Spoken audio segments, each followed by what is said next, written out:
Have you ever had that falling in love experience where your mind is absolutely compelled to think about that person? When you're not with that person, your heart just aches, like you feel pulled, you feel this massive desire to be with this person. And this person becomes the most important person in your life at that moment. Well, love is incredibly powerful. This last week, I was watching the cartoon version of Sword in the Stone, where Merlin the magician is tutoring and mentoring King Arthur when little Arthur is a boy, around 8 or 10 years old. And so Merlin, in this tutoring process, changes little Arthur into a bird, into a squirrel, and into a fish to give him these different experiences. And when little Arthur is a squirrel, he meets a female squirrel. And the female squirrel falls in love with the little boy squirrel, Arthur, and just is snuggling him and kissing him. And after the experience is over and Merlin and Arthur turn back into human beings, they're walking away. And little Arthur goes, "Merlin, is love stronger than gravity?" And Merlin says, "Well, in its way, it is. In fact, I think that love might just be the most powerful force in the universe." And I love that statement because I believe that's true. Love is the most powerful force in the universe. And when you and I are falling in love, our brains go haywire. We feel compelled. It feels like an addiction to be with that person. In fact, they've taken brain scans of a person in love, and the same area of their brain lights up as the person who's smoking crack cocaine. So it can feel like this addiction. And so what I wanted to share with you in this video are 5 factors that can actually invoke that feeling in a man to be with you, that feeling of desire, the feeling of longing, that feeling of him being addicted to you, not in a bad way or a negative compulsory way, but in a way that's actually healthy and draws him to you like a magnet. So here are 5 factors that make him addicted to you. Check it out.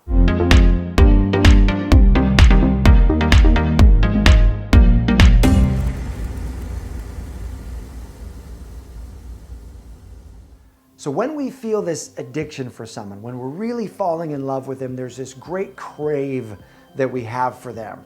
So I took the word crave and I created an acronym for you. I love this word. I created a brand new acronym for you to encompass these 5 factors that make him addicted to you. So let's take a look at the C. The C stands for continue living your great life. Why would I say continue living your great life? Because when we fall in love with somebody, the most natural human response is to want to clear our life to make room for that person, and not just make room for them, but make them the most important person in your life. How many times have you had a friend who fell in love with someone and then you never saw that friend again? Like they disappeared. Like, where did this person go? Oh, they're with their boyfriend or with their girlfriend. And so they've completely lost themselves. They've lost their life. There's a couple benefits of continuing to live your great life. The greatest benefit is that you become more scarce. When you've got a great life and you continue to live it, in other words, you don't blow your friends off, you still see your friends, you still go to the gym, you still do your creative projects, you still bring and share your creativity to the world in the way that you do. When you continue to do that, you're less available. And human nature is we want more of what there's less of. The reason diamonds are so valuable is because they're rare. We want them more because there's less of them. And so when you're going to go on a date with him, avoid the temptation to turn it into a marathon date, even if he asks you, and just say yes, yes, yes, and do an all-day date. Instead, when you're going to go on a date with him, plan something for after the date with your friends. Plan something with your family. Plan something that you would love to do so you have something to go to. Quick example of this. In my 20s, I met a wonderful woman. We ended up doing a date, a morning date. We went to the Rose Parade in Portland, Oregon. It was super fun. We're watching the floats go by. I'm having a blast with this woman. We're having a great time. I'm like, hey, you know what? We didn't plan for this, but you want to go grab some food? Let's go grab lunch. And she goes, sure. So we go, we have a great lunch. And then after the lunch, I feel like I continue to want to hang out with her. And so I say, you know what? Let's hang out tonight. Like, let's go dancing tonight. There's a couple clubs we could go to. What do you say? And she's like, yeah, that sounds fun. So we left, we showered up, we got some food, and then we met back up for dancing, and we danced for hours. And while it was a good time, by the end of the night, how do you guess that I was feeling? I was super full of that experience. By the end of the night, I was like, okay, I'm good. Like, I was actually ready to not see her anymore. I had overindulged in that date. It's like going to a buffet. And while all the food looks good, if you eat all the food at once, how do you feel? You feel stuffed. You actually you don't feel good, and you don't want to continue to eat. So I think I went out with her like one other time, but I was done. And so I don't know what would have happened if we would have spread it out, but I do know this: I would have gone on many more dates. I would have definitely gave that relationship a much better chance than if I had just binged on the first date. So avoid binge dating and instead spread it out and plan something after the date to make yourself more scarce, not in a game playing way, but continue to live your best life is a natural, healthy way that you're actually less available, and you will stoke his addiction, his desire, his craving for you. R stands for respect your boundaries. See, whether you know it or not, you've got boundaries, you've got standards for what it takes for a man to be your boyfriend, for a man to kiss you, for a man to spend the night with you, for a man to sleep with you. All of these things that I call boyfriend privileges, you have your own standards and boundaries. The challenge is when we fall in love with someone, there's a chemical rush in our brain that happens that gives a false sense of trust. And we feel like we want to throw those boundaries out the window and say, I'm in. And there's this desire to get into what's called an instant relationship. You want to avoid that. You want to know that your mind isn't really your best friend in this moment. And I'll give him the chance to earn your trust by maintaining your boundaries. And so as he earns your trust and earns his way into this relationship with you, it stokes his own desire to be with you. Now let's talk about A. A stands for ask for what you want. See, your ask is incredibly powerful. Your ask is beautiful. You have got a sexy ask. And what am I referring to? I'm referring to you asking for what you want, that desire. Because guess what? When you say, would you be willing to do this? Or I would love it if you would do this. Your ask is a little mission for him.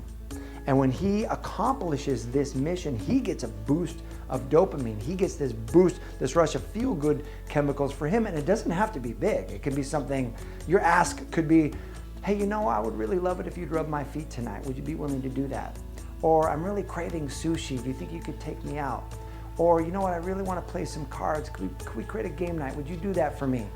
Those little asks, when he accomplishes that and he sees the look of satisfaction on your face, that is incredibly powerful for a man. Let me tell you this, there's nothing more desirable for a man than the look of a satisfied woman's face. So remember this, you have a sexy ask. Give him a mission to complete so that when he does, he can see that satisfied face. The V in crave stands for validate your interest in him.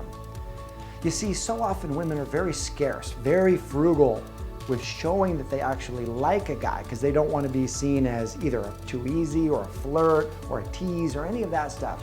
But they miss the point that he actually needs to feel your desire for him to stoke his desire for you. So let it be okay in the combination here of crave that you've respecting your boundaries combined with validating your interest in him. That combination is incredibly powerful because that combination creates polarity.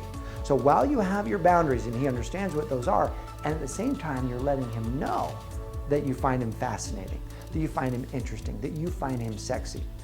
All of that is awesome in stoking his desire, craving you, having this addiction for you. I'll give you an example. Let's say that you've got some ice cream and you're dating someone who really loves ice cream.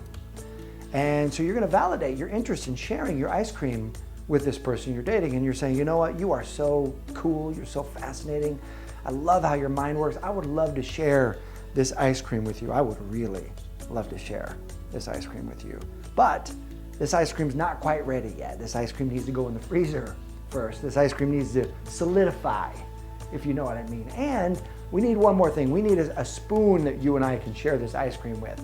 We need a golden spoon, a spoon that has not been dipping in other buckets of ice cream right now, that will only be monogamous to this bucket of ice cream.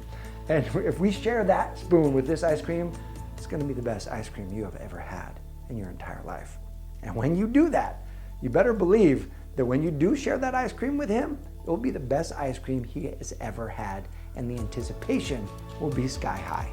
And the E in crave stands for eliminate self-doubt. You know, it's so easy to get into self-doubt and to think that you might not be sexy enough, or you might not be smart enough, or you might not be young enough, or you might not be enough in some way. The paradigm loves to prey on us in those ways and say, you're not enough. When you hear that, kick it to the curb, eliminate it, and remind yourself that you are enough. You are sexy enough. You are beautiful enough. You are smart enough. You know, because it's that self-doubt that begets self-doubt. When you're in self-doubt, it's contagious and it filters into him, and it will fill your man with self-doubt. But instead, claim your own worthiness. Know that.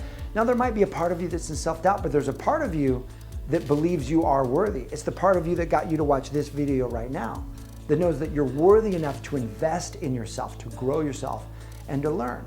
And so own that for yourself. Know that you are worthy, you are sexy, you are beautiful, you are enough for this incredible relationship.